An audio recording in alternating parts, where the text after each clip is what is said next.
Hello, I'm Whiskey 60, and this is the Whiskey 60 Overland channel. On our last episode, our first episode, we talked about the definition of overlanding, different types of overlanding, the places we go, and the type of overlanding that we do, and navigation systems. On this episode, we're going to talk about the type of gear you need, what to pack, the capabilities of the machine, the limitations of the machine, and the capabilities and limitations of the driver or operator themselves. So stay with us while we delve into this.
Back with us again on this episode is Bullet. What up? He's going to be discussing, what's the first thing you want to talk about? Tools, gear, things that you're going to need for the machine. Okay. All right. So just a quick interruption. You may have noticed that I put on a beanie here, and the reason is because where we're at right now is about 29 degrees outside. Yeah, outside, not inside. Yeah. Outside. Yeah. So I'm trying to figure out why he's wearing a hat. Well, I'll show you why.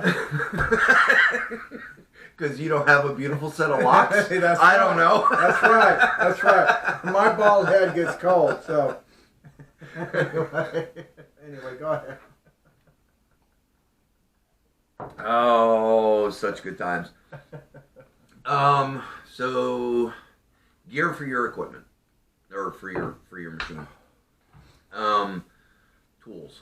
Yes. You need the tools for your specific machine to do minor maintenance should you have a breakdown and have the ability to fix it on the trail. Right. Some things can't be fixed on the trail. Some electrical, something mechanical, right, with the motor. Broken tie rods, sometimes can fix. If you've got the tools to fix a tie rod and a tie rod, right? A-arms, should you have an extra A-arm, axle, should you have an extra axle, that sort of thing. Belts. Now I did learn a neat little trick for fixing a tie rod broken on the trail. And what the guy did was he took a wrench about that long and made like a splint and duct tape and baling wire and got us back home. It did. And it was getting dark. And it did get us back to the truck and trailer. So when I broke my A-arm, there was no help for it. Well, there was no A-arm left. Well, there was. It was just split in two. Yeah. At the actual point. You know, that's beyond fixing. Right? It was just beyond. Yeah, there was no way to repair that one. A spare belt, absolutely a spare belt. Tire patch kit, right? Air compressor. Doesn't have to be an expensive one. No. You can go to Walmart and pick up a Hyper Tough. I want to say they're like $15. You don't need some big Herkit. Well, you need something that can be operated with a cigarette lighter, unless you have an inverter on your machine. Right. What about a battery pack for jumping your machine in case it could go dead? You could. Mm-hmm. I carry a very small one, about the size of this phone. It's Right. a bit thicker, but it'll work. I mean, you can, jump a vehicle with it. Right. So, Yeah, just something to think about bringing. Yeah. You know. if you're by yourself, If Yep. if you're not by yourself, you definitely need Right. jumper cables. You need jumper cables. Yeah. You know, I actually don't even know anybody that carries jumper cables. I don't either. I don't. And that includes me. Yeah. So, yeah, that's really the know-how on how to fix that stuff. You know, but So for tool wise, yeah, that all depends on the person's mechanical level. Right. Some people have zero. Some people, just research talented. it and learn it. Yeah. On your particular vehicle on how to fix something.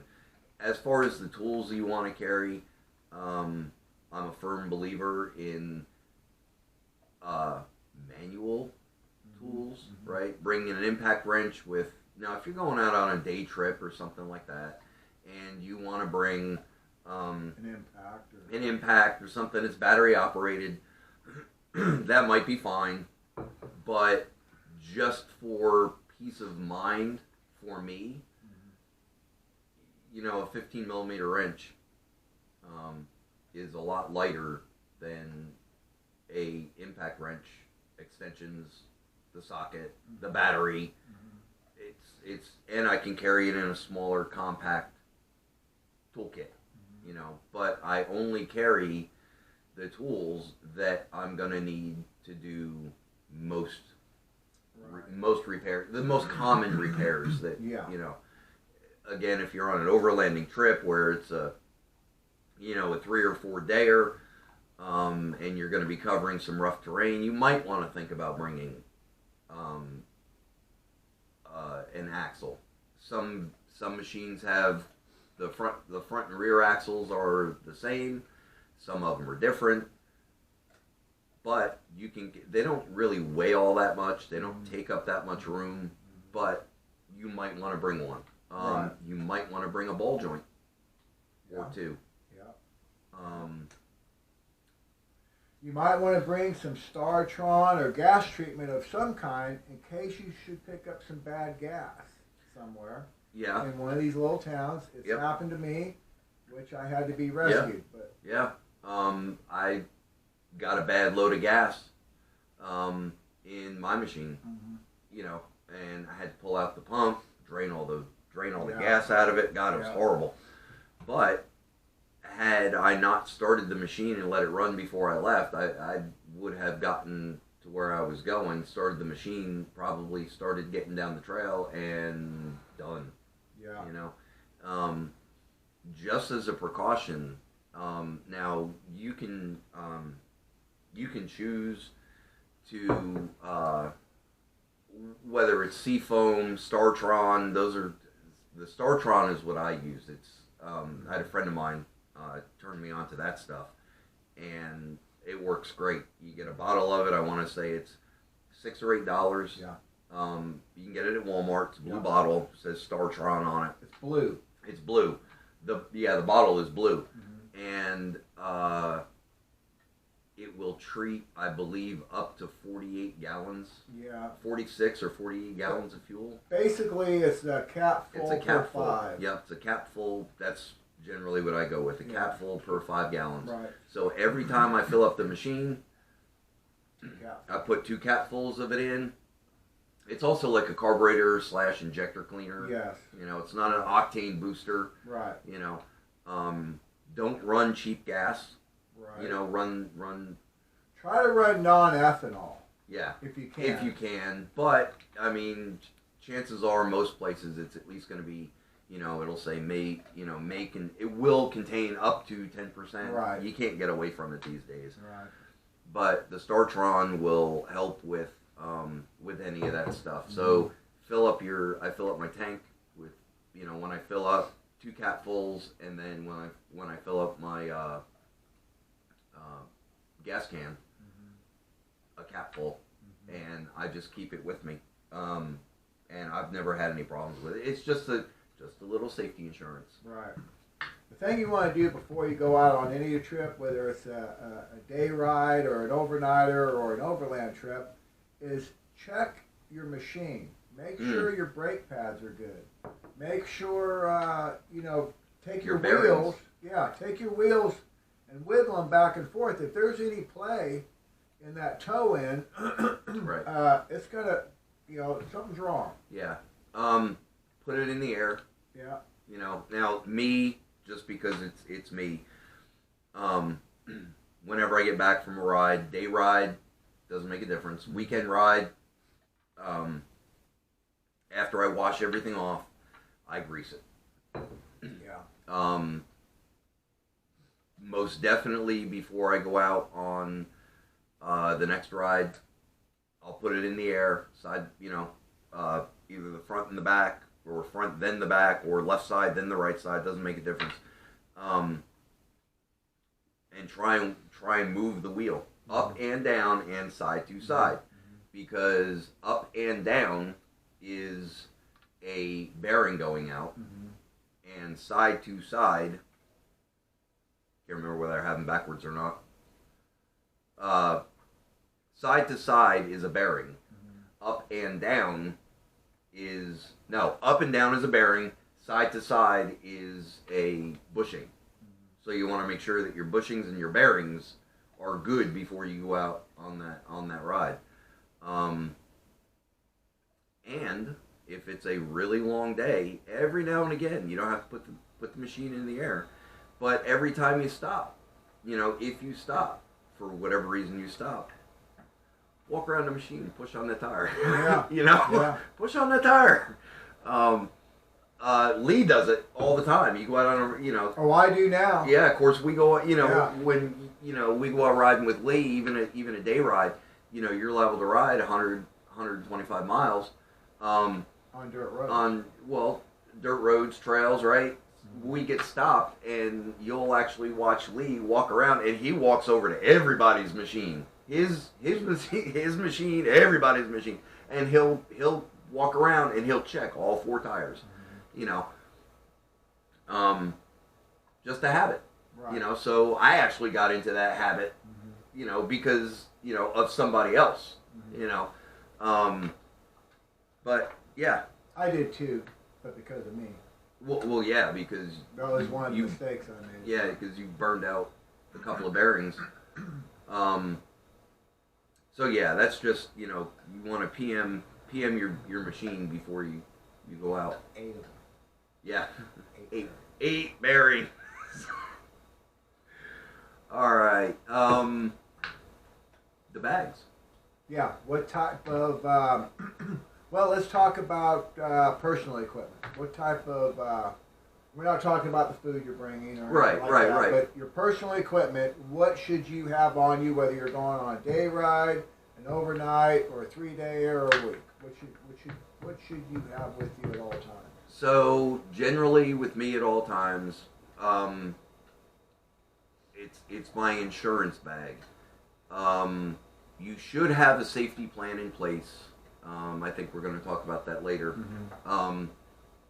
But as far as the bag is concerned, in the bag, just for a day ride, if I'm going by myself, not if I'm going with a group of people, because they are your insurance.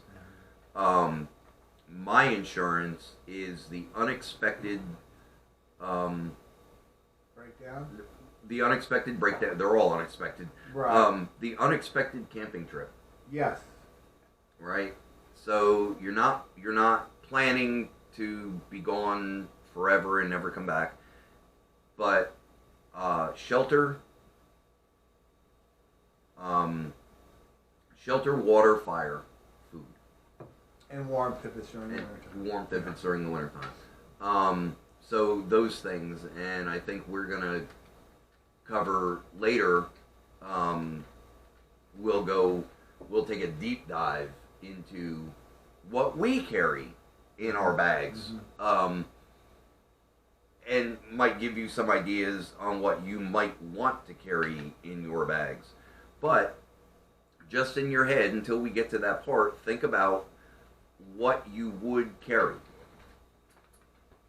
And, well, hello, Molly. What you would carry. So I'm probably going to carry, a tent, a tarp, a way to start a fire.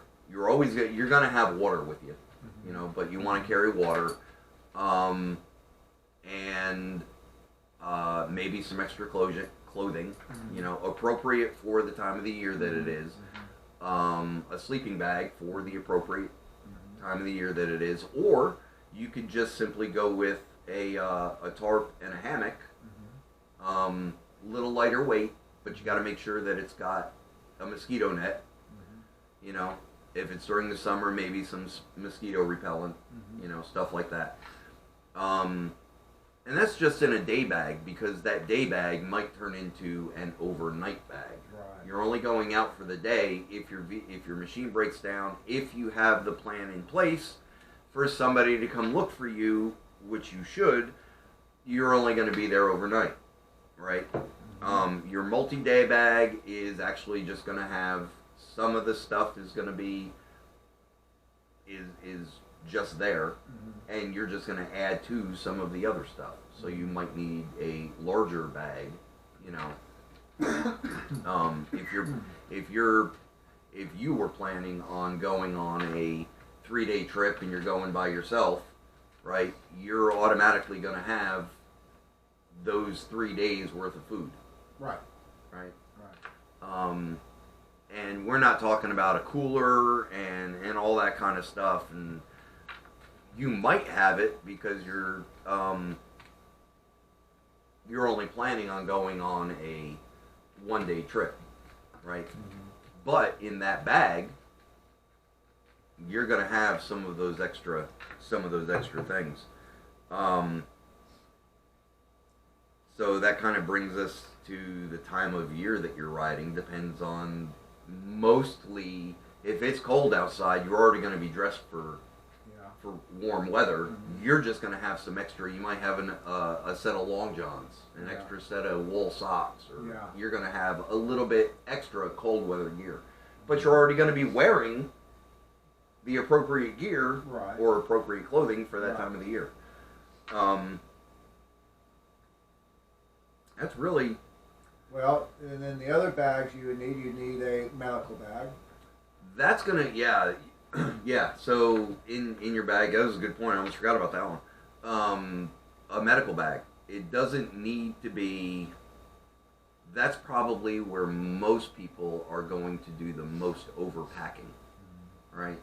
So they're packing for the worst possible scenario, like you got to have something amputated. A mass casualty event. Yeah, you don't need anything that big. You need some Band-Aids, ace bandage, 4x4s, something small. Yeah. Something. Well, mine's about like that, but I've got Israeli bandages. I got bleed stop in there. Right. I've got two or three different tourniquets. Yeah. A cat tourniquet is really all you need. Right. So here's the thing about carrying a medical bag, okay? Especially if you have some type of medical training. Where we go, a lot of these times, and this is something else you need to take in consideration also, are the hunting seasons, okay? Now, just because it's hunting season doesn't mean that you can't go out there, but it does mean that you need to be a little bit safer, okay? But here's the thing. You can come across someone that's got an arrow sticking through them. Yeah. Or that accidentally shot themselves. Or they accidentally shot their buddy, which, we're not going to pass them up and say, hey, we'll call someone for you tomorrow when we get to town. Right. We're going to stop and we're going to do what we can for you and get help on the way. They may not have any communication devices. Right. That's another thing, too, is communication. Right. Well, the Spot device is one of them. The Spot device, I'll post a link with a picture of Spot. I carry one with me everywhere I go. It has saved my bacon twice, one in a rescue and one time when I got hurt. And it got people to me in a very short amount of time. So yeah. And then communication. Handheld radio. Handheld radio. Yeah. Extra batteries. Extra batteries. Right. Your cell phone may or may not work. Most of the time, it's not. Most of the time, it's not. Not out in the Ozarks. Yeah. So. Yeah. That's just kind of a basic overview of, you know, the equipment you're going to carry for the machine, and just a quick overview of some of the things that you might want to put in a day bag for yourself. You know, just in case you find yourself in that pinch. Right. You know, it's just being prepared. Right. You know, it's not being prepared for. So we're gonna joke around a little bit for just a moment. It's not a go bag. It is not a I'm going away and I'm never coming home bag. It is not a zombie apocalypse bag. It is not a jump bag. It's not a jump bag. It's not a bug out bag. It's not. And I think people get that. They get that mentality. Some people may get that mentality in their head that that's the kind of bag we're talking about. We're actually, it's a stay put bag. Right. Because if your machine breaks down and you can't get out, you're just staying put. Right. You know. Right. You want to be found. You want to be found. Yeah. You know. Yeah, you want to be found. Right. If you've planned, which you should, somebody should know exactly, maybe not exactly where you are, right? But we've already got in place, between Whiskey and I and another friend of ours, Spoon. We'll bring up Gaia one more time. We can make a route, even if it's just a day trip. And this is where we're going. Here's the route we're going to take. And I should be out of the woods. Now, this is only for a day trip, but it holds true for a multi-day trip. And you're going by yourself. Well, not only like this goes for a day trip, but let's say you're on a 3-day trip. Okay, so this is how myself and the trail boss does it. Trail boss is my wife. This is the way we do it. Okay, so let's say I'm going out on a 3-day. I have to check in with her every night by dark. Right. Sometime around dark. Right. Okay? So if I check in with her the first day, yeah, everything's good. And then the next morning, if I can, I'll check in with her again, tell her what I'm going to do that day. Even if it's just saying a text over spot device. Right, with spot device. So then, now, if she's got 2 phone numbers, one of them's Bullets, one of them's Spoons. If I don't check in with by dark, she's going to wait a couple hours after dark just to give me a little cushion. And if I don't check in, she's calling the cavalry. Right. And she's, you know, right. And she's always been real good about that. So you need somebody like that, not right. someone that's going to forget about right. it. Or, so anyway, I just want to. Yeah, no. It's exactly what we're talking about. I'm gonna leave you, and that's, you know, when we were talking about Gaia, is I'm gonna send him a GPX file, with the route that I'm gonna take, and I'm gonna say, you know, on whether it's a day trip, a 3-day trip, if I don't check in by this time, right? I'm planning on being out of the woods or having cell service at 3 o'clock or 4 o'clock or whatever time we decide. At 6 o'clock, if you have not heard from me, come looking, something went wrong. Right. Something went wrong. So it's important to have that safety plan in place. Because it happens. It absolutely happens. It does happen. Can I tell a story about this? Absolutely. Okay. So, for about the Brock campground up there, about 2 months, from when the time, actually about a week before muzzleloading starts, which is the first season, that place is packed with hunters for about 2 months. Yeah. Solid. Okay. There'll be 2 or 3 people sharing one campsite, and all of them will be full. So, we were out hunting. We all get back in, and one guy is running a little bit late. He's an hour late. Okay. Has anybody seen so and so? No. Anybody heard from him? No. Okay. Let's give him one more hour. One more hour goes by. Still no sign, nothing. And this is a guy that knows this area up here well. I mean, they've been hunting this area for years and years and years. So, okay, does anybody know where his tree stand is, where he was hunting? Well, I think I do. One person says. So we all take off on four-wheelers and side-by-sides, and we're looking. And we're looking everywhere that we think he might be. Can't find him. Another option that you can do is we drove by other people's camps. Stop at those camps and ask, which is what we did. Did you see a guy that matches this description driving this four-wheeler any time of the day? Yes, we did. We saw him about a couple hours before dark. Do you remember where you saw him? Yes, we do. Can you take us there? Yes, we can. So now we initiated a posse. And these guys, there was a bunch of guys camping there. I think we picked up 3 or 4 more ATVs, and they take us out to where they see them, okay? We've probably got, I'd say a good dozen to 15 people. We got the whole camp. We've got other camps looking for them. And we are combing this area where he was supposed to be. So we can't find him. We go back to camp to regroup.